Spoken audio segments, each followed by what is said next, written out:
Gerakan 30 September atau yang sering disingkat dengan G30 SPKI adalah sebuah peristiwa yang terjadi selewat malam pada tanggal 30 September sampai awal bulan selanjutnya, 1 Oktober tahun 1965, ketika 7 perwira tinggi militer Indonesia beserta beberapa orang yang lain dibunuh dalam suatu usaha kudeta yang hampir sekaligus. Partai Komunis Indonesia (PKI) merupakan partai komunis terbesar di seluruh dunia, di luar Tiongkok dan Uni Soviet. Pada tahun 1965, anggotanya berjumlah sekitar 3,5 juta, ditambah 3 juta dari pergerakan pemudanya. Korban ke-6 pejabat tinggi yang dibunuh tersebut adalah Letjen TNI Ahmad Yani, Maijen TNI Raden Suprapto, Maijen TNI Mas Tirto Darmo, Maijen TNI Siswondo Parman, Brigjen TNI Donald Ishak Panjaitan, dan Brigjen TNI Sutoyo Siswo Miharjo. Jenderal TNI Abdul Haris Nasution yang menjadi sasaran utama selamat dari upaya pembunuhan tersebut.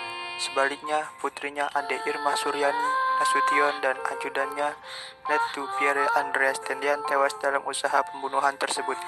Para korban tersebut kemudian dibuang ke suatu lokasi di Pondok Gede, Jakarta yang dikenal sebagai Lubang Buaya. Mayat mereka ditemukan pada 3 Oktober.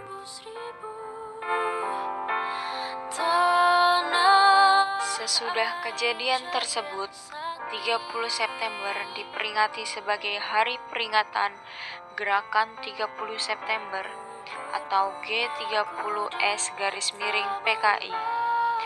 Hari berikutnya, 1 Oktober, ditetapkan sebagai Hari Kesaktian Pancasila. Pada masa pemerintahan Soeharto, biasanya sebuah film mengenai kejadian tersebut juga ditayangkan di seluruh stasiun televisi di Indonesia setiap tahun pada tanggal 30 September. Selain itu, pada masa Soeharto biasanya dilakukan upacara bendera di Monumen Pancasila Sakti di Lubang Buaya dan dilanjutkan dengan tabur bunga di Makam Pahlawan Revolusi di tempat Makam Pahlawan Kalibata. Namun, sejak era reformasi bergulir, film itu sudah tidak ditayangkan lagi dan hanya tradisi tabur bunga yang dilanjutkan. September mengukir sejarah pilu negeri ini. Pada 29 September sampai dengan 4 Oktober 2006, para ex-pendukung PKI mengadakan rangkaian acara peringatan untuk mengenang peristiwa pembunuhan terhadap ratusan ribu hingga jutaan jiwa di berbagai pelosok Indonesia. Acara yang bertajuk Pekan Seni Budaya dalam rangka memperingati 40 tahun tragedi kemanusiaan 1965. Ini berlangsung di Fakultas Ilmu Budaya Universitas Indonesia, Depok.